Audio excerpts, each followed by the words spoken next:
Hello and welcome to the Not a Guru podcast. I'm one of your podcast hosts, Tyler Smith, certified athletic trainer, certified strength and conditioning specialist. I'm also here alongside the prestigious Dr. Heidi Cook. We are here to help you with personal development, personal growth, and really building a foundation that lasts you your whole life. We're so excited you're here today, and let's jump in. Howdy ho. How are you? I am doing pretty good. Pretty good. How has the week been? Week has been good. I'm trying to think. It's kind of been a blur. Let's see. Sam's been home, not away, which has been nice, to have him here. And, we had a good Valentine's Day. We did make your own pizza night on Valentine's Day, and then we were gonna do a home date night on Saturday, but we misjudged the so say each month, I think I told you guys this already. Each month we are doing a at-home date night. Because we still haven't figured out how to go on a outside date night. Outside non-home date night? So each month we kind of rotate back and forth on who plans and organizes the meal and activity. And so I did January, and that was a make your own pizza night and a paint and sip, but we painted Oh portraits of God, each that was other. amazing. That was the best thing I've seen in Yeah, so long. Lindsay and I laughed at watched that probably half a dozen times and laughed so much every single time. It was great. it was outrageous. It was so funny. We will be keeping our day jobs. Uh, yes. Um, but so yeah, that was January's, and then so Sam did February's, and he really wanted to do home sushi because I've never had sushi, not because I am scared of eating the raw fish or anything like that, but I have a shellfish allergy, and it's like anywhere I hate to cast a broad net, but anywhere you go, a lot of times there is a language barrier, and so it's hard to adequately communicate. It can't have, any cross contamination or, Oh yeah, that anything makes like that. sense. Yeah. So I've just been too much of a chicken to do that. And so Sam was like, "Well, let me just get some sushi grade fish." So he went to a Japanese market and got sushi grade salmon and tuna. The tuna was frozen. The salmon was, I think if it's sushi grade, it has to be frozen at one point and then it can thaw in the fridge. And this one, anyways, long story short, we forgot to thaw the tuna. Uh-oh. And we were reading and I was like, well, you can't stick it in a warm, warm water. Yeah. We're eating it raw. And so we're like, let's just push the date night one night so that we don't poison ourselves. And Good, solid plan. I like yeah, that. and just thaw it in the fridge overnight. And so that's what we did. But so Saturday we didn't really do anything. I'm trying to remember if we did anything during the day. I'm totally blanking on what that day was like. But anyways, Sunday was our date night. And we went to coffee at our favorite little coffee shop. And yeah, we just had it was a good QT weekend, Nice. I like it. nice quality time. Sushi night went off without a hitch, although I'm really bad at I could get the sushi roll rolled, Yeah. but I had a really hard time cutting the little pieces Well, of I the think roll. you have to have a really good quality knife, I'm pretty Yeah. sure. And I mean, we had a sharp knife, but it's apparently not sharp enough. But anyways, it was really good. And uh Sam also got some pickled ginger and some wasabi. And all the accoutrements. I made like a little appetizer soup. It was fantastic. I came downstairs, so I was putting Cal down and Sam was getting everything set up downstairs. And I come downstairs and Sam has a Chinese restaurant playlist on Are you Spotify going. serious? That's an actual thing? I didn't know that. Yes, so we really had the mood set and Nice. Look at we you made our guys. yeah, it was quite fun. And then we played some cards and yeah, so it was a good weekend. Like I said, lots of quality time, which just fills my cup up. So I'm feeling good. Nice. Very Yeah. nice. How about you? Really good. So I'm trying to think of last time, Thursday, or when we recorded Wednesday. Yeah. So out of town this weekend, split track and field weekend, which means half of us were in Albuquerque and then the other half were in Seattle. Mhm. And it is probably one of the very few weekends on both sides. Like this never happens in track. Usually everyone asks me like, how did the track meet go? How did it go? And you're always just like, it's you kind of like shake your head. Like we had some really good things and then some not good things. And it's just this mix of like kind of a blah, like, yeah, I don't really, it was fine. It was what it Um, was. but this weekend, both groups just killed it. They just smashed. We had such a good weekend. We probably Nice. had like over 25 to 30 like PRs, so personal records from people Let's running. Yeah, between go. both. We had one of our jumpers was the Mountain West Freshman of the Week after her performance. Holy And smokes. yeah, and we broke 2 school records this weekend. So like just Holy cow. this weekend was just like, yeah, we What, absolutely what murdered the brings it track world. on? I mean, for us, like, there's some schools that are definitely on a different level. Yep. Um, What that and like where were you guys? Seattle. I was in Mm. Seattle. I was gonna say, was the air thin even Yeah, I don't know. better? No, I mean, it was just, and those are always kind of fun when you have like a really good weekend come back. That was good. And well, I mean, today is my favorite day or my favorite day of the year, so I can't complain because we're recording on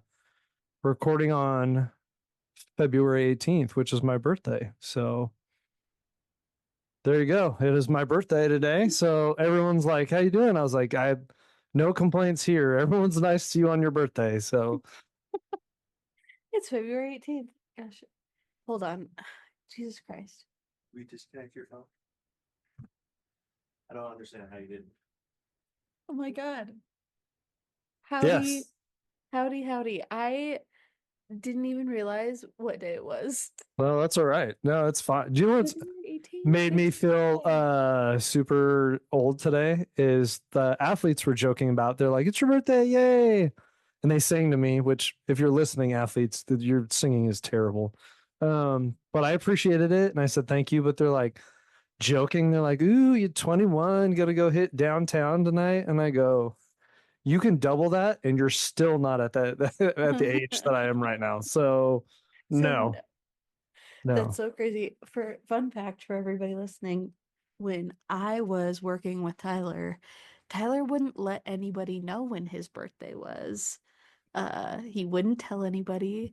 And I remember I did some deep dark sleuthing and figured it out. Because it was during basketball season, which is when we were working together. Um, and yes, I remember doing my deep dark sleuthing to figure out when your birthday was so we could celebrate Yes, I do. I remember that as well. it. I was a little bit Because younger back then, but he was he was a stingy birthday guy, wouldn't let anybody know, wouldn't let anybody celebrate him. Uh, but oh, how the times have changed. I And can't now get here away I from it am not now. even It's like on realizing a, it's the 18th. it's And on a, Tyler's just sitting here this whole episode and knowing that it's his birthday, and I'm just like, DTD, we had a great weekend. Blah, blah, blah. but like, what do you do in those situations? You don't like walk around telling people, "Hey, by the way, it's my birthday." I mean, at work, you But can't get away from it. It's on like the video boards when you go around Boise State. Now we have like TVs everywhere. And it will say like "Happy birthday, Tyler," and I'm like, okay, well, I'm not getting away from getting away from it this year. And You know what's so funny is literally, I think it was either yesterday or 2 days ago. No, it was 2 days ago. You had like wished somebody else happy birthday on Facebook, and it came up in my notifications of like, see what you missed or whatever Yeah. on Facebook. And it was like a little summary. And one of the things was like a birthday post. And I was like, I didn't miss Tyler's birthday, did I? And I went and looked and it was somebody else. And I was like, oh, phew, we've got a few days. And we've here got we are. there we go. You know what I did the other day, and someone pointed it out to me, is I like when things pop up on Facebook, I'm big if I'm in town and it pops up, I always wish everyone happy birthday that pops up. Yeah. And then someone's like, "Hey, Tyler, it was someone I used to work with who used to help us out at Boise State a long time ago." And they're like, "Yeah, the person that you wished happy birthday to is deceased." And I was like, "Ooh." So I switched it to heavenly birthday real fast, but it like makes me sometimes think like, "Ooh, like what do you do?" Because it just keeps like, and I know I have like my grandma has a Facebook account, and like does it go inactive at some point? Because she's never gonna like it's gonna be her birthday. But I was like, yeah, she's passed away. She died. So it just keeps Yeah, reminding you.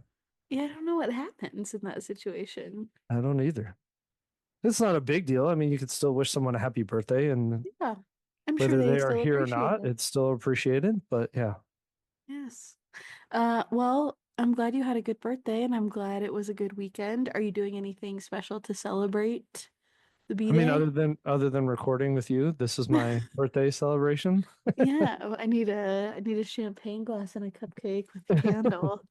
Um, we're gonna do stuff this weekend. Like I said, we have some stuff going, but Yeah. we'll go to dinner this weekend when it's Lindsay's working tonight. That's what everyone's like, "What are you doing?" And I was like, "I'm an adult. I have work. Yeah. Nothing is happening right I now." Like, I have I have things to do. Well, you're celebrating tomorrow with your family. yeah, we're gonna go do a family thing together. So Nice. Fun. Well, I'm glad it was a good day, good weekend. yeah, it was a good time. Hopefully the good times will just keep on rolling. Yeah, I mean, I hope so because I got to go to Albuquerque next week, so I need a lot of good vibes coming that way. So This year is gonna be weird for birthdays and celebrations and stuff. Sam, like, I feel like as an adult, it's like, I don't know, as a kid, like your birthday is like so important, right? But as an adult, like it's still fun to be celebrated and stuff, but like it gets pushed to like the following weekend or, whatever. yeah, Poor Sam. So Cal is getting a procedure done um literally the day after Sam's birthday. So I'm going to be a basket case all day on Sam's birthday because Cal has to have surgery the next day and I'm just like that's not gonna fly. So I said, how about we just jointly celebrate, because my birthday is the following week. I was like, how about we just jointly celebrate our birthdays this year? yeah. I mean, it's one of those things like, especially as you get older, you're like, yeah, it was great. I got a cupcake. We, did a couple gifts like before Lindsay went to work, just real quick. But yeah, it's always good. Yeah, it's a little bit more low key these days. Hopefully, a lot more low key. But yes. Okay, wait, before we move on to the actual episode, I know we're like way off topic, but is there a particularly memorable birthday that you had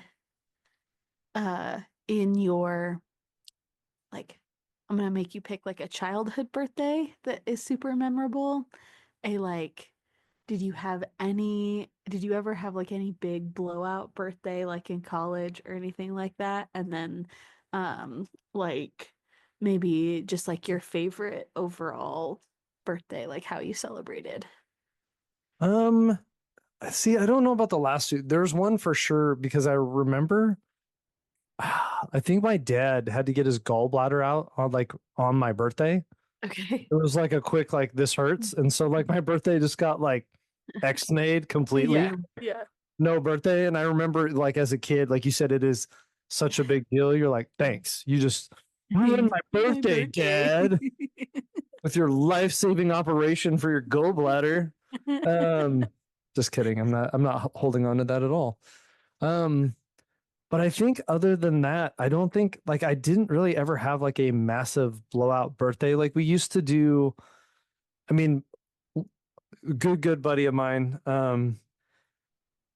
Jason, his is like a week ahead of mine. So we used to like combine them and do stuff, which I'm sure we had more parties on a Saturday and drank more beverages than we ever probably should have. Sure. But that was just kind of it, like the standard. We didn't do anything like super exciting. So Yeah. not a whole lot. Yeah.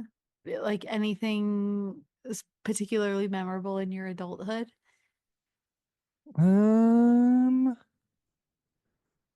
I don't know if it's memorable. I just remember when I turned 40, I always thought I was like, I'm getting old. Like I am half 40 is like, and I'm 44 this year. So someone joked I with me remember that, when you turned 40. yeah. And I literally was someone athletes are such asses. When it was like 44, man, you're halfway done with life. And I was like, thank you, I guess. I guess Sick. I'm making it to 88 is my cutoff date, but no, nothing like too crazy. I'm always like somewhat keep a lot of perspective for birthdays. Like it's just another day. I don't feel super old, but That's good. other than all the gray hair starting to catch up with me, so I can't hide it very well anymore. So Gray hair is still shoveling the driveway. still shoving the driveway till I'm Another 90. year down. So what I said 90, but apparently my athletes aren't giving me that much time. So we'll see how it goes. Not to like totally derail, but it's similar. And I thought of you when I was reading it.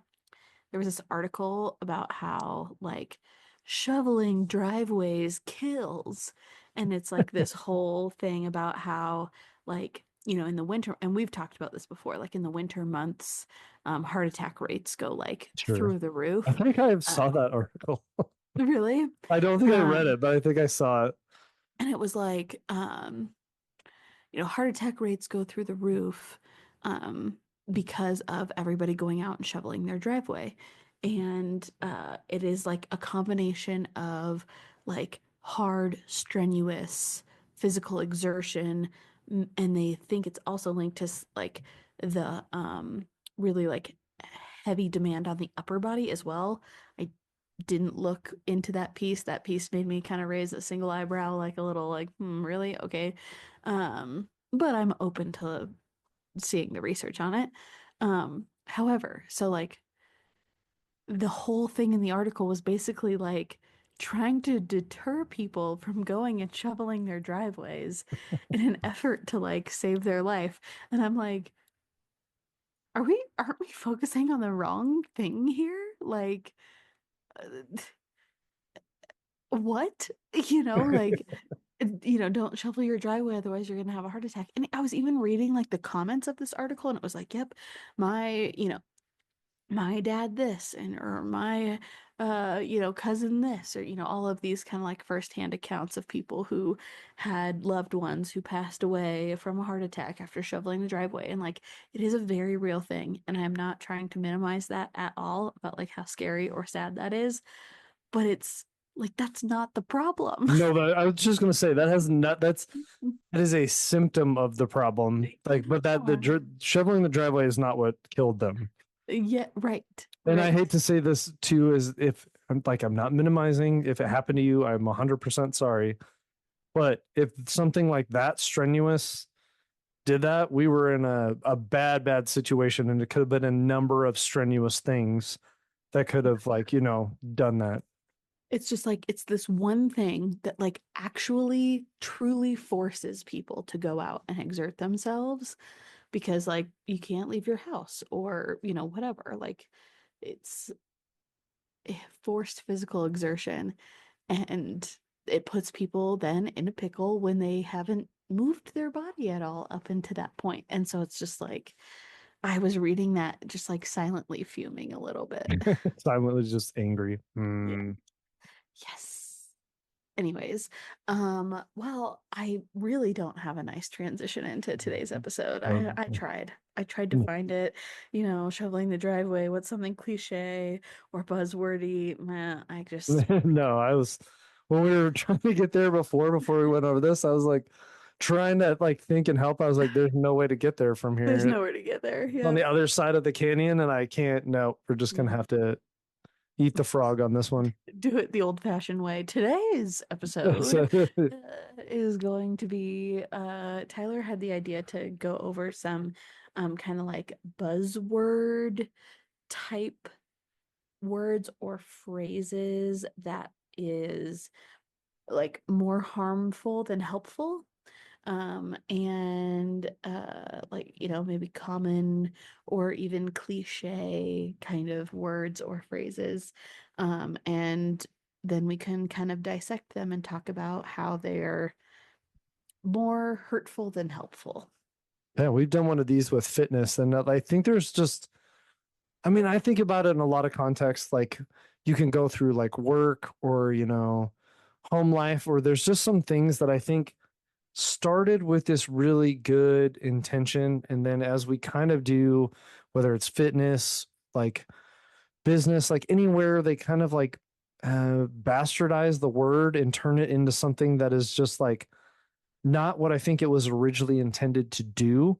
And then it turns into something that instead of being this like positive buzzword or something that you can cling to, it can kind of create the opposite. And I don't want to use like a little bit of animosity where it gets beaten to death or it's been used so much that you just like, you just, it's not what the intended message was. And that's where you have to be careful in the context that you use a lot of these, because I don't think they come out sometimes the way we originally intend. I agree. I I agree. wholeheartedly agree. Um, so you kick it off. Do you have one off the top? I have a little list here. I have one, and we'll start like kind of, and I'll kind of jump around. And this is funny. I would love your take on this, and it has a lot to do. I mean, because we have with business, like just the business world and all that fun stuff, and that is the concept or like the buzzword of culture and what is your culture and what does it look like. Um, Mm. which is interesting because I don't think it's necessarily a bad concept, but I think it's something that is talked about so much, acted on so little, that when you continuously use the word, it holds less meaning because the actions of your culture never match the words of your culture. And you're ending up just putting stuff out there that has no tact, no oomph behind it. And it's just phrases and things that we paint on the building. And you can even go to like some things that we, like put around our house, like different phrases, that live, laugh, love, all that stuff. Like, are you actually doing that, or are those just words? Are we just trying to build like this? Is it actually a reminder, or is it there so much that it like doesn't trigger and you become numb to it? Yeah, yeah, 100%.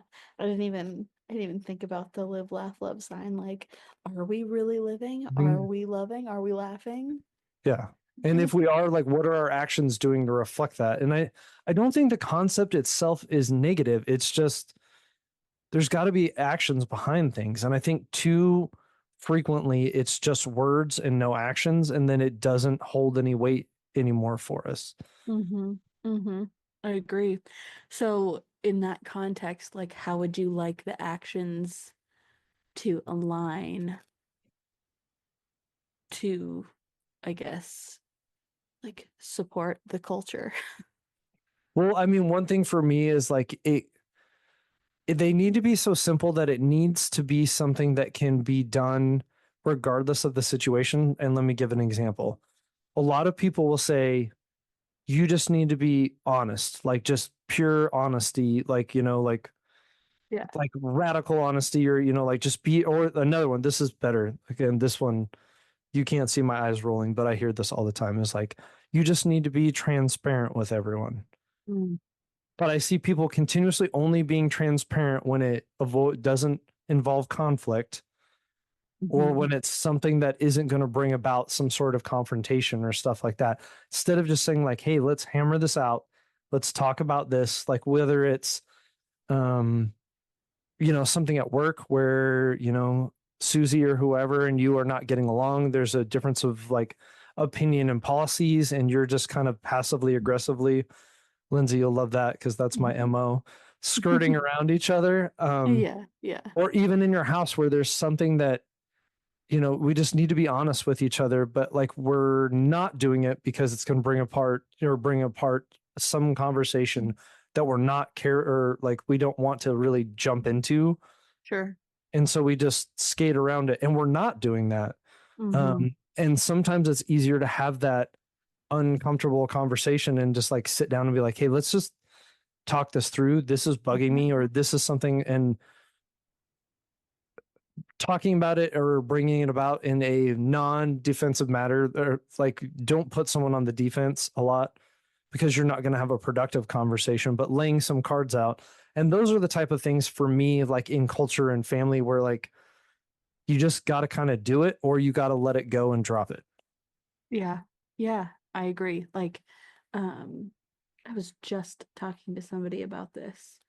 They had like dropped little comments about something to somebody else, about something that was bothering them, and they were feeling like they weren't being heard, or like they felt like that the actions that this person was saying like wasn't in support of what they were, talking about. And I was like, well, have you like actually sat down and said explicitly what's bothering you, or are you just like firing off little like quips and comments, and maybe that person isn't hearing them or is just writing them off as like, oh, whatever, but like you haven't sat down and said like, hey, this is what's in my brain and I need you to hear it, right?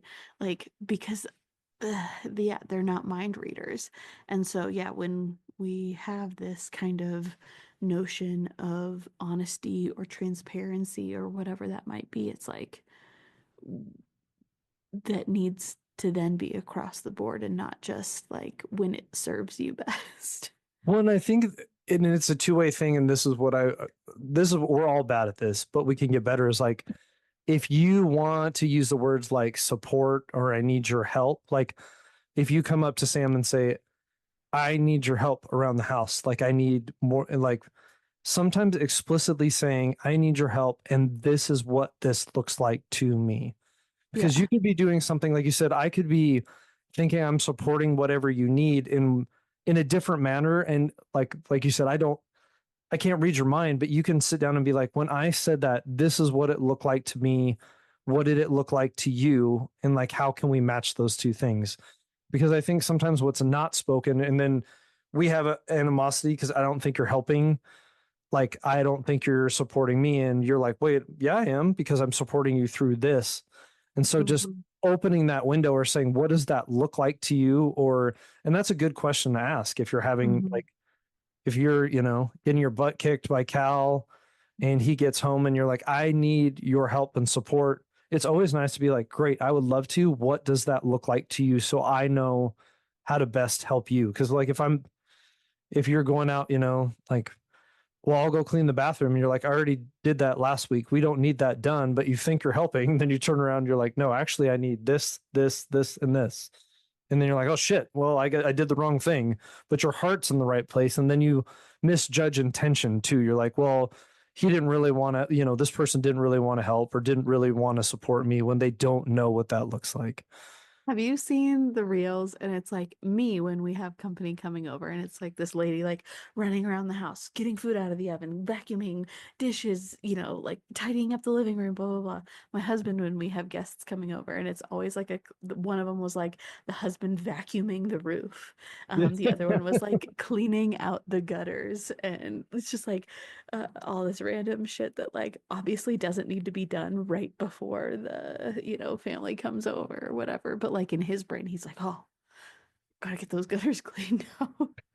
The running joke for us is like when people come over, we clean and do stuff, and like we got to get this done, this done, this done. And I was like, do you ever look at any of the stuff when you go to someone else's house? No. No, I don't go over to Heidi's house with a glove and like walk around like just you see that dust, Heidi? You see Yeah. that? Like you're just there. I mean, maybe if it's overtly obvious where you're like, hey Heidi, there's a pile of clothes in the middle of your living room, you might notice something like that. But Yeah.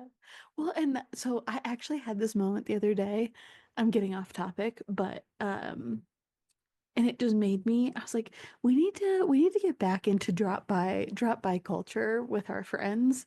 Uh because like I definitely feel this urge to, if I know somebody is coming over, like I, even if it's just a quick tidy, like I definitely don't deep clean my house every time somebody's stopping by, but just like, making sure that like everything is picked up and, the like main living area isn't like, there's not shit all over the counter, blah blah blah. But like often on a day-to-day basis, I will look around and be like, our house is in a just state of disarray. Like there's shit all over the counter. There's, random, dishes in the sink. There's, a pile of laundry that I folded and haven't had a chance to put away. There's, shoes by the door. There's, whatever. The list okay, could go on and on. But it was so refreshing. Last week I stopped by a friend's house and I don't want to put them on blast, but like their house, like I literally texted them as I was like on my way there because I was really just going to drop something off. I wasn't like planning on staying for a long time. And so I literally texted when I was on the way there. I was like, "Hey, are you home? I'm going to come drop this off."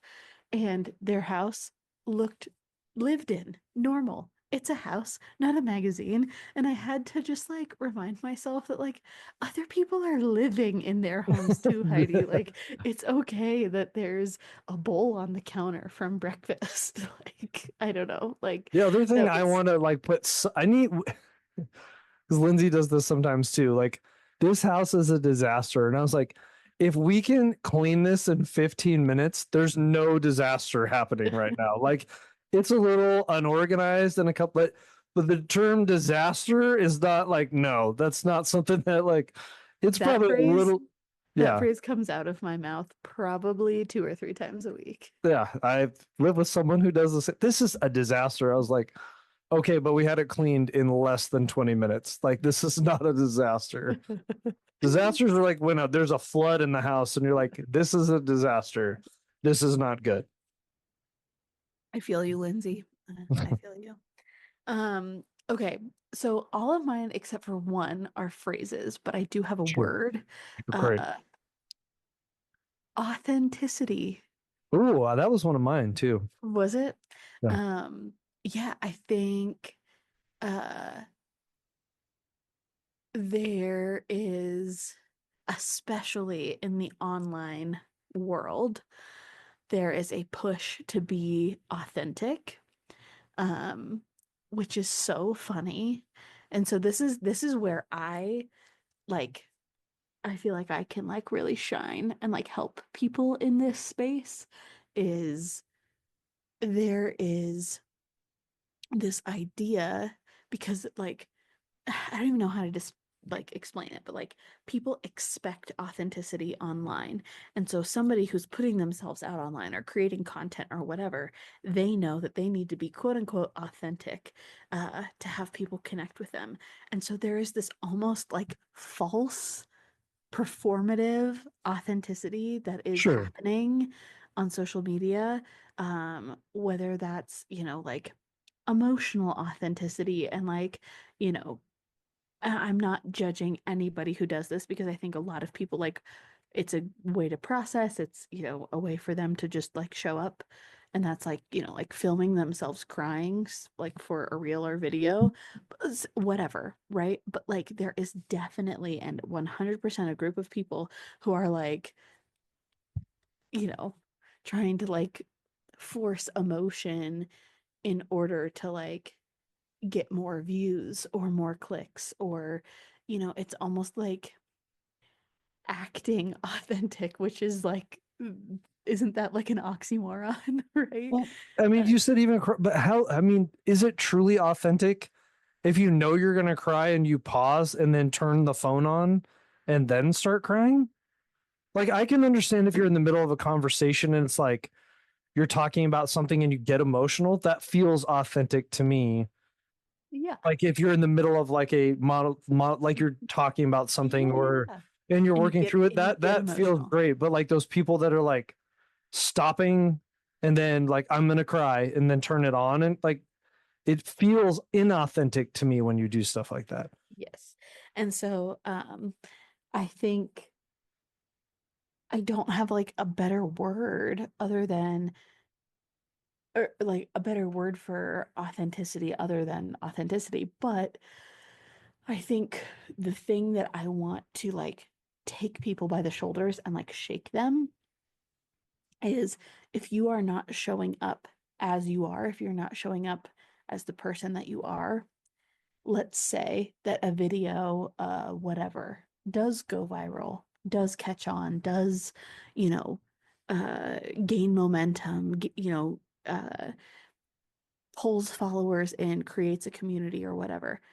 That, what you're putting out into the world, is then what the community you're building is going to expect from you, Yeah. because that's why they followed you, right? And so then you are kind of stuck in this trap of, I have to either hitch my horse to this wagon and be this performative version of myself for the rest of my career, which is not in alignment with who I really am, or right, I have to then pivot off of that and show them who I really am and hope that they stick around and continue to engage. And that's where we end up with a lot of these individuals who have like large, large, large followings and really, really low engagement within their communities. And it's like,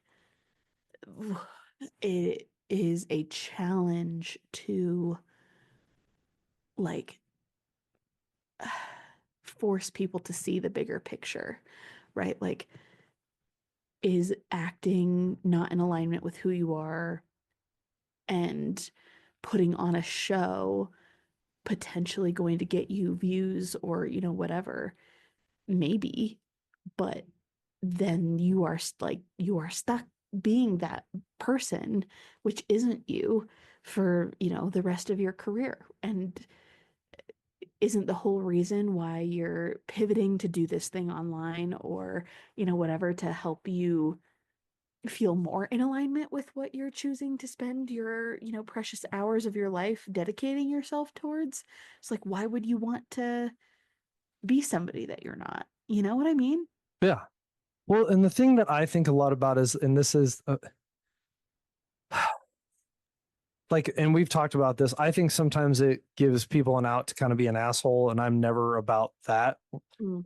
But like filters in people, or am I wrong, are something that we all do every single day of our lives. To some extent, we are filtering what people see about us, 100%. but that's not necessarily a bad thing. Like, you know what I mean?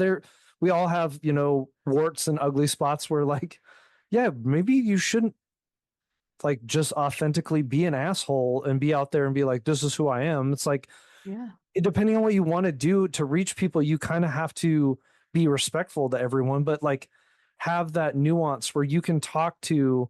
I feel like some people, when they're so authentic, you limit your ability to like communicate and reach people because you're only Totally. sending a message in one way, and you're not sending Totally. it with a, like a sign of like respect and admiration. You're just like, if you don't like the way I say this, Heidi, I don't care. Like, okay, 100%. well, no one's gonna like, okay, well, great, this keep doing this. But you were absolutely right, where like you get stuck in a performative mode. And I know people who have done this, and it's like, and then you go to meet them, and like when the lights are off, you're like, you're nothing like this. And that's like, it's kind of a little bit like living in your own personal hell. You're not who you are every single day Yeah. during every single thing. So I understand what you're saying for sure. I think like, I think about it in terms, I think there's a difference between like authenticity and boundaries isn't even the right word, but like, okay, I swear like a sailor, right? Like we know that I have a potty mouth, sure. When I was working in the skilled nursing facility, did I make a very conscious effort to keep the swearing to a minimum? Did I have some slip ups? Sure. But like in that setting, right? Similar to like if I was, you know, whatever. Let's use that as an example.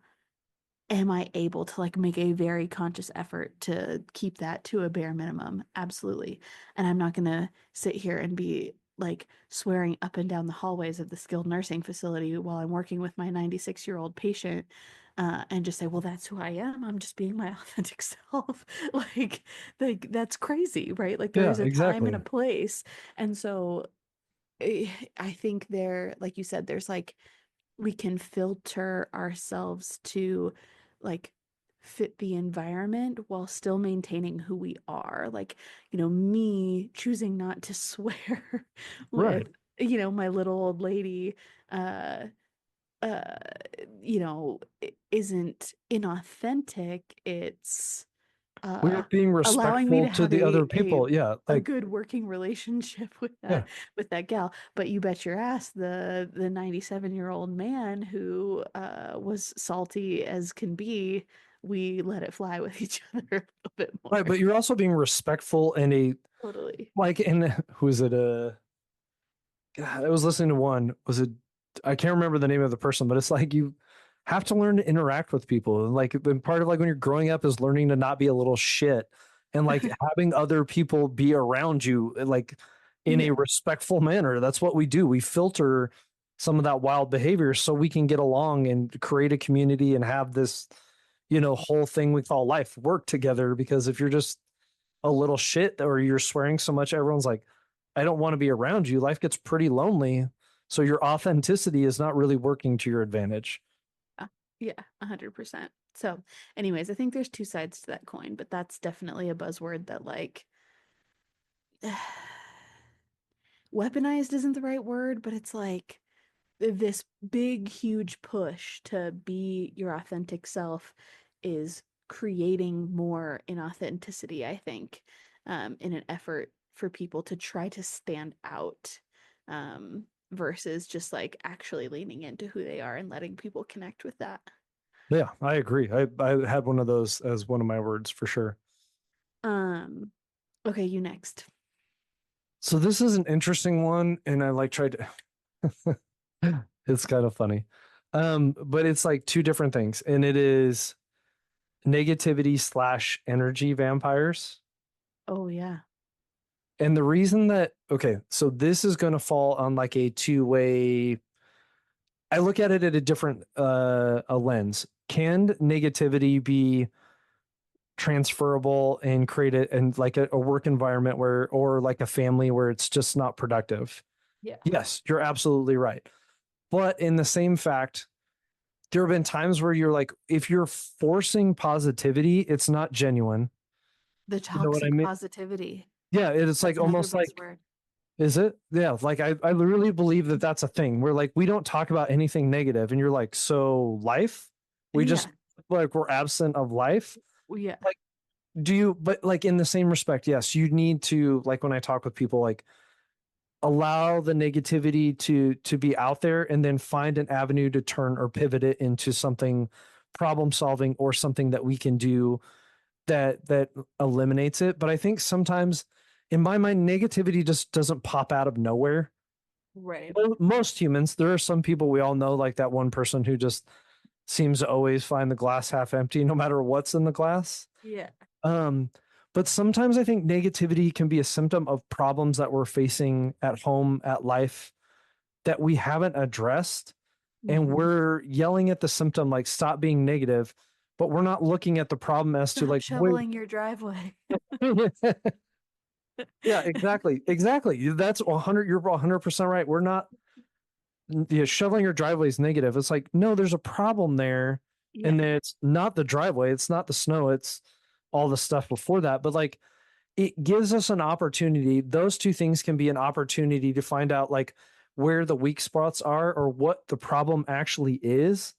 But if we Yeah. just dismiss it and say, stop being negative, Heidi, you're like, well, I'm negative because this is There's the a problem. problem that needs to be There's a addressed. problem that needs to be solved. Help me. Like, and that's a great way to look at it too, is like, okay, if it's coming from, I'm really negative because I don't feel like I'm being communicated well with, and when the schedule changes, Mhm. with at work with my coach, Lindsay's changing the schedule and not telling me, And she's like, why are you so negative? Why are you so upset? It's like, okay, instead of just being that way, addressing the problem, like, here's the problem I'm having is we're changing the schedule and I feel like I'm caught off guard and it's making me upset. And so I'm probably negative. Yes, that's true. But the problem in itself can be fixed.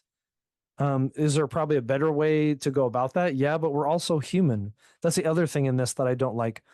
Um, Humans sometimes need that outlet to talk to each other and to vent and to do those things and then turn it and make it in a positive thing.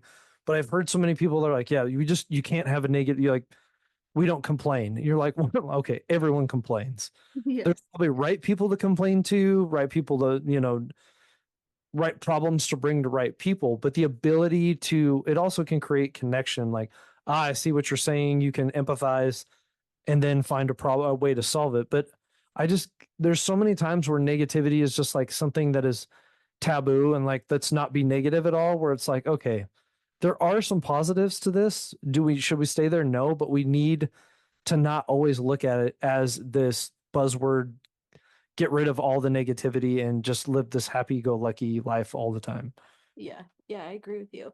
I always thought though, like I always looked at an energy vampire or like an energy subtractor as somebody who just like constantly takes from you. Or like that's what I think of when I think of like an energy subtractor, like an energy vampire is like I'm giving, giving, giving and just like getting nothing back. Yeah. And not even like I need something back, but just like even like the bare minimum, right? And that's what I think about. Or like every time I spend time with this particular person, I feel like my tank is emptying every time I spend time with them. Like I'm, constantly listening to their, myriad of problems or this or that. And like I'm constantly giving myself. And I think like there may be seasons of that, but like I think that's what I think of when I think of an energy vampire. And I think there's a difference between that and like again like supporting that like toxic negative or a toxic positivity where we can't be negative about anything or point out anything that's wrong, otherwise we would never move forward, right? Yeah. But I think there is a line there where like we can't only focus on the negative things and only bring this is okay, this is another piece of it, is like when you're only bringing problems to the table without No ever solution. bringing Yeah. solutions. Yeah. Well, and it Yeah. also leads up to, you have a lot of discussions like where there's a negative feedback loop because you don't feel your problems are being solved, but people don't have enough information to help you Right. with that problem. And then that turns into this thing we call like leading up. You can lead down, but also lead up. Like if I'm having problems with, I don't know, something in the business and Heidi doesn't know, but I'm frustrated with her, Yeah. then I have to give her the information like, see, this is why I'm frustrated because I have this, this, and this. And all of a sudden she's like, oh shit, I didn't know that was a problem. Yeah. And if it's until you tell someone that like you can't fill that void, and then sometimes negativity fills that void because there's a lack of information in there too. Yeah. I agree. I agree. Okay. I'm gonna pick one. Do we have time for two more? One more? Well, I'll do this one. This is a phrase. Okay. Nothing worth having comes easy. I hate this phrase. I understand where it's coming from. I do. Like I understand that it's like, well, nothing worth having comes easy. So it's like encouraging perseverance. It's encouraging resiliency. It's encouraging like problem solving. Like I get all of those things. But when that is our mindset, I think it creates us like it builds us up to be a martyr. It builds us up to like constantly be sacrificing in order to gain something, sacrificing in order to have success, when like in reality the times where I have been the most successful is when I feel at ease and in the most alignment with what I'm doing. Does that mean it's without stress or without hard work? No, but I am not sacrificing everything that I am and everything that I have in order to get this thing. Right. And I think there are a lot of people who are like, well, if I just work harder, or if I just do more, or if I just, complicate it more and make it harder, like we're making it harder on ourselves to find that success, because we feel like we have to work hard in order for that success to come. And I think that creates more problems because people start like chasing their tail because it has to be hard. It has to be difficult. Otherwise, it's not worth it. Or otherwise, Yeah. like I didn't earn it enough. And there's like so many like self-worth things kind of mixed up in that, that like if you didn't work hard, then you didn't deserve what you got. And I'm not saying that we shouldn't work hard. I'm not saying that like that we need to negate those things, because in order to get what we want, like we do have to have perseverance, we do have to problem solve, we do have to work through these things, but we don't need to make it harder on ourselves just for the sake of making it feel like we earned it, or like having almost like what we were talking about last week of this like, busyness as a badge of honor. Like the success, whether you found a route of ease to get there, or you killed yourself to get there, the end destination is the same. Killing yourself to get there doesn't earn you a badge of honor. You know what I Right. mean? So like that's where I get really frustrated with kind of phrases like that in general. Like I have a couple of kind of things along that line of like, nothing worth having comes easy, success never sleeps, um, uh, the grind never stops, failure is not an option. Like, I, like with so many of those things, it I think comes down to this idea that it has to be hard in order for us to feel like we earned it.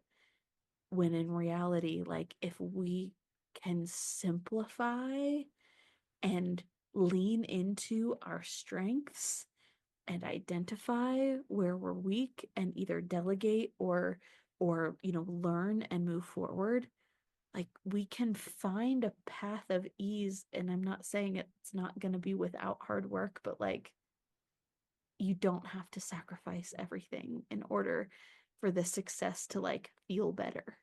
Well, I think the thing when you first said it, the first thing I thought of is like you puts a picture in your head that one, there's no easy path to get there. So like you said, like sacrifice, or the harder I work, the more validation it'll give.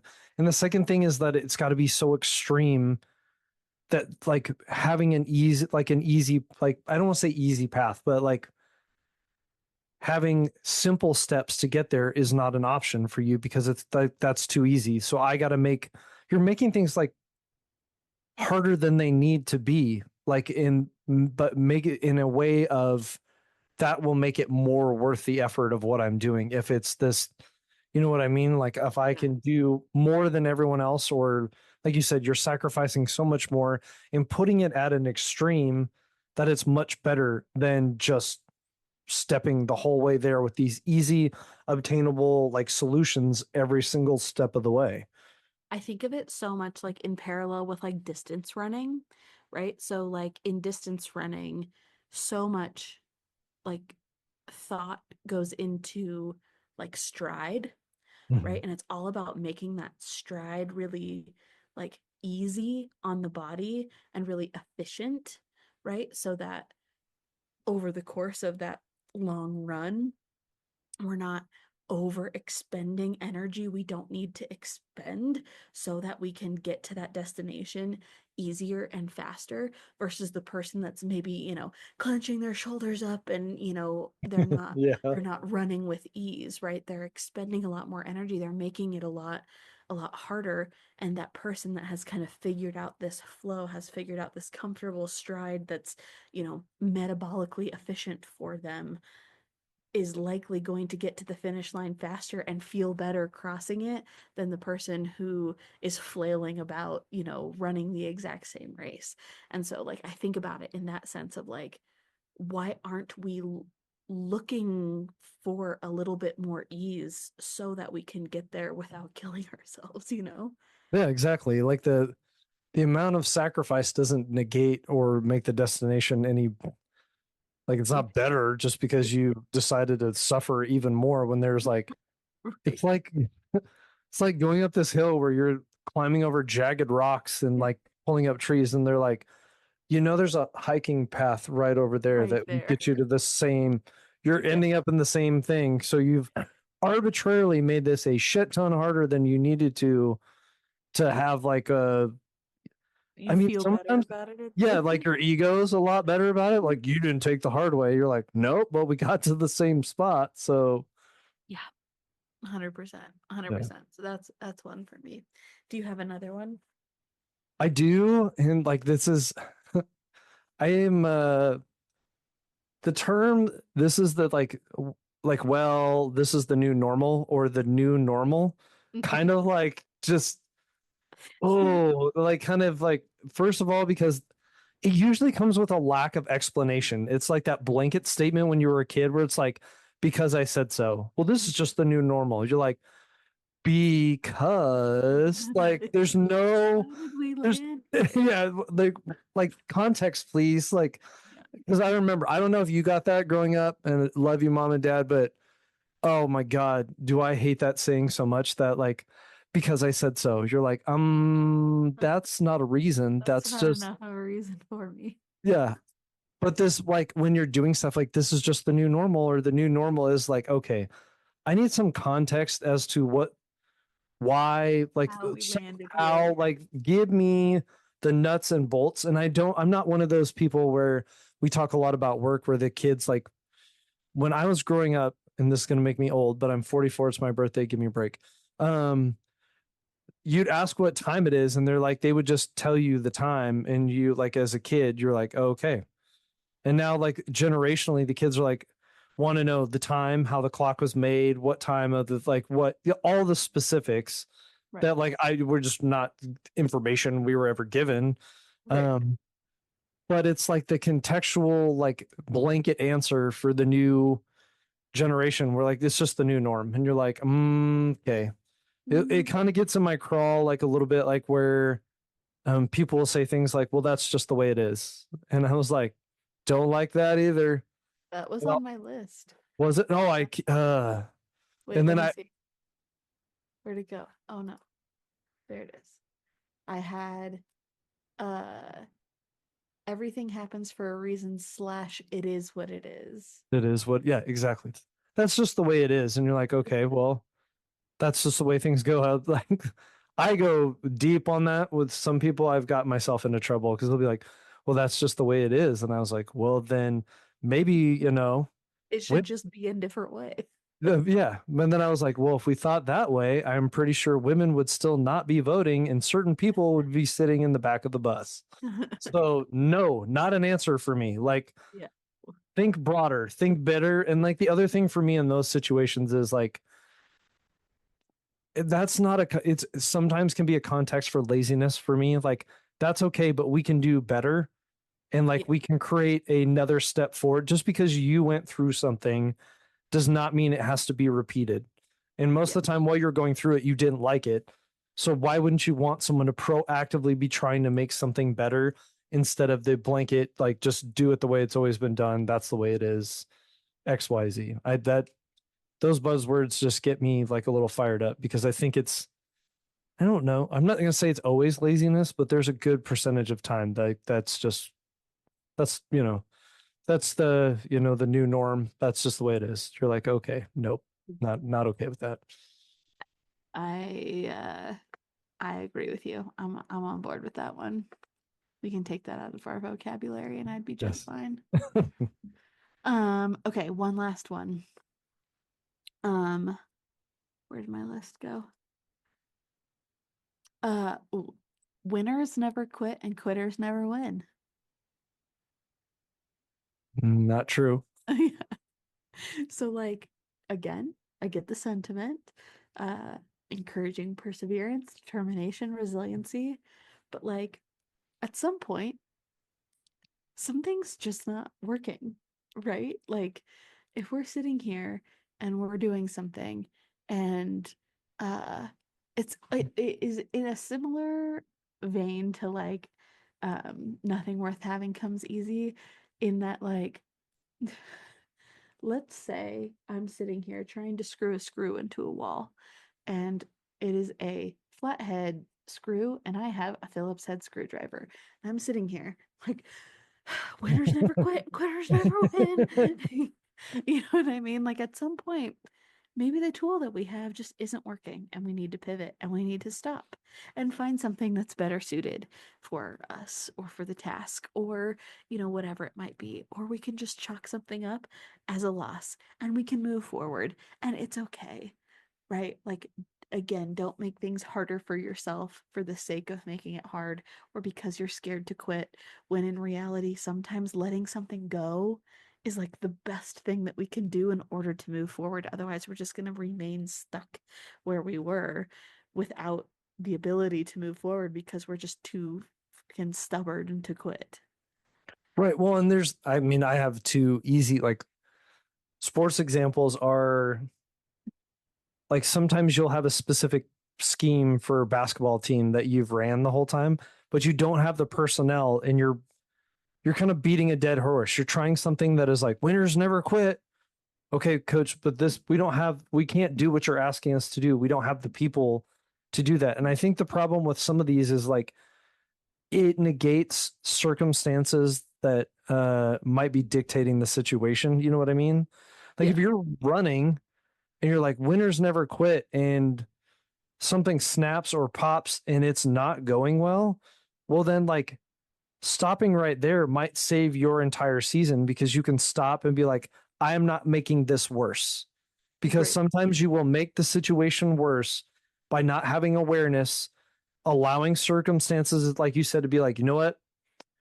That'd be like if my car is like starting to smoke and I'm like, nope, she's good. We're getting there. Keep driving. Just keep driving. And the next thing you know, the thing's on fire. Like instead of stopping right now and be like, circumstances are telling me Yeah. things are changing right now, I'm going to stop for a minute and just be like, nope, just keep going. And then the car's on fire. And I feel, instead of having to change one or two things, I'm buying a whole new vehicle because my car went up in smoke. Yeah. Yeah. And I think like there's just this like rhetoric around quitting. And you know, I've heard the phrase like quitting is a disease, or quitting is a sickness. And like I do think that there are people in this world that do maybe give up too easily when they face some adversity. Um And so I am not saying that we shouldn't work through some adversity and we shouldn't persevere when it matters, but uh, there is also, I think, beauty in the ability to recognize when something is not for you anymore and letting it go. Or like we said, you got to fail like how many times to be successful. It's okay to say like, I found a way that this won't work, Mm-hmm. and I will shut it down, rethink my strategy, and try it a different way. Yeah, 100%. 100%. If I decided that quitters never win, winners never quit, and quitters never win, I'd still be taking one-on-one clients, and that's what I'd be doing. So just keep going. Just keep going. Just quitters. I reached a point where I was like, I can't do this anymore. I need to stop. And thus created our group coaching program, which was the most beautiful thing of all time. And wouldn't have ever gotten there if I quit taking one-on-one clients. Exactly. Real life example. Real life example. Okay. I hope that this was a fun conversation and made you maybe rethink some everyday phrases or things, or, you know, gave you permission to quit something this week. How about that? That's what we did. We gave you permission to decide that this isn't working. We're going to rethink it and try it a different way. To create our new normal. New normal. There you go. Our new authentic, non-negative normal. Yeah. Jeez. Trying to wrap them all up in Just there. all in one shot. Just tie a nice bow, a nice birthday bow for Tyler. Thank you. On his Appreciate that. birthday. Yeah, like I said, hopefully this was fun and got you thinking a little bit, got your wheels turning. Yeah. Thank you for being here and listening. We'll see you guys next week when Tyler is 1 week older. 1 week older. 44 in 1 week. 44 Thanks in for 1 week. Thanks for being here.